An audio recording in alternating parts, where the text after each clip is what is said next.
What's up, everyone? Welcome to Power Play with CJ. I want to focus in on the Florida Panthers re-signing Brandon Pirri, restricted free agent, to a 2-year, one-way deal. His first one-way contract in the NHL. So congratulations to Mr. Pirri on that. The financial terms of the deal weren't disclosed, but something pretty straightforward. Not exactly a cap. It's not David Bowen's contract, although they could be line mates next year.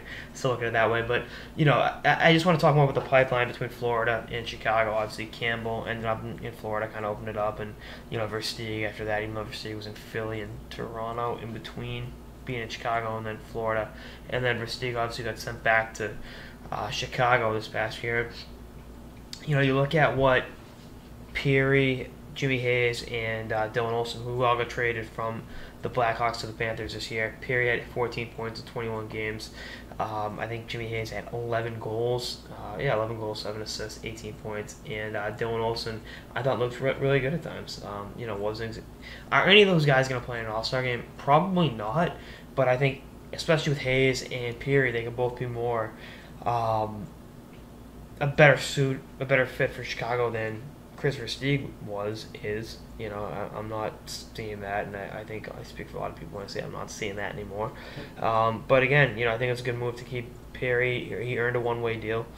That much is for certain.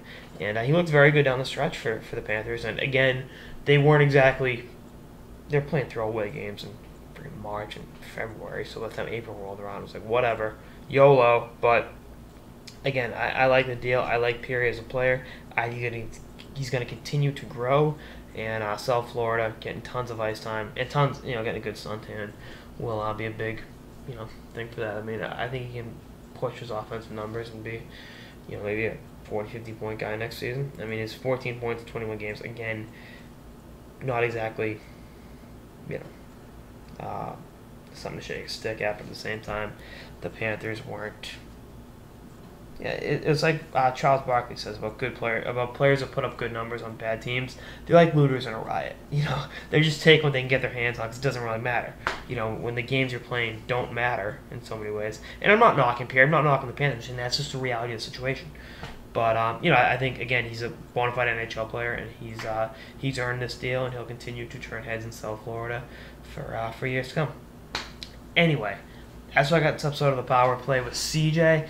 Stay tuned for more episodes throughout the offseason and beyond. Later, guys.